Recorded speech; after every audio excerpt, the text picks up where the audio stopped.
I think meditation goes outside of just the moment when you're inhaling and exhaling and in the moment of meditation, and goes out into the world and into the work of your life. Like when you're at the job or when you're banging your boyfriend or whatever, like those places are times when you need to be meditative.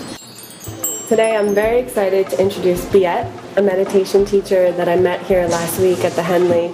Instantly, you're an inspiration to me, so I'm really happy to have you here and share about your work.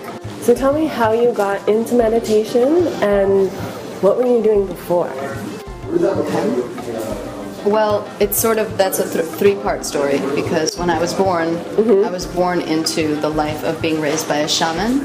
And my father was, he was a psychotherapist, but also a shaman. And so it was like growing up with Mr. Miyagi. Like, I often like stood on one leg by the ocean and like waxed on and waxed off. Like things like that were happening in my life, you know. So I was already preened for this, but I didn't want that. And when I turned about 20, I started a revolt against spirituality. And the way that I did that was by destroying everything I touched. The aim really got lost. I really got lost. So what shifted?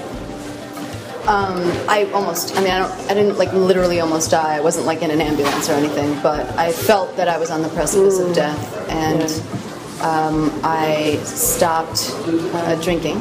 So that was an initial break, and it's been many years since then. But as I stopped drinking, I found that life was unbearable for me because I needed a buffer between me and reality. Reality was just way too much for me, sensitive me to deal with.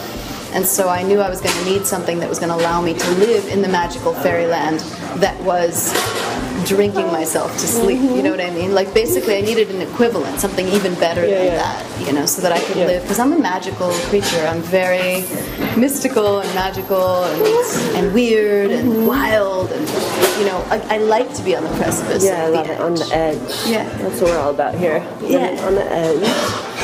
And what about a favorite place to meditate in New York City? I really like to meditate everywhere. That's the practice, right? Yeah, this is a dirty, nasty city. It's good training ground. Yeah. Like, where are you going to go? I mean, yeah, sure, I love beauty, and I'm very decadent. Part of my work is teaching people how to really embrace luxury. You know, just embrace it. Like, it's okay. Like, I'm all about the Buddhist idea of, like, having complete detachment. But it's almost like the pathway to detachment is completely embracing attachment. Right. You can't be free until you like really like, you know what, I want this. I love this. And then it's like, I think I can be free. I think I can let it go. But first you gotta get in there and like, you know, gotta know what you want. Yeah, not be afraid of it. So Biet, if you had one tip for a New Yorker living daily life in the train, work, crazy, what would it be? Well, I'd have two. Is that okay if I give two?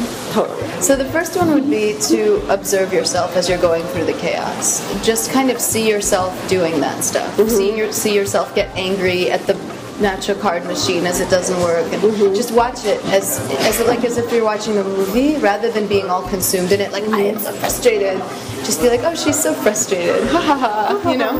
The other thing would be to really follow your bliss. If you're not doing what you love, like, your day is gonna suck. It doesn't matter how much meditation you do. You know, you got to follow your dreams to some extent. You know, whether it's 10% or 20% of your life that you donate. I'd say give 100 if you can, but if you can't, give what you can, because otherwise, what's the point? You know? And that's what we're talking about today, right? It's about how to merge these two worlds, and like, how do you care so deeply about what you're wearing, but at the same time, remember that your primary aim is to be in a state of joy. For me, that's a fine balance, you know, because if I go too far in one direction, I can get really lost. Really lost, so we always come back. Right.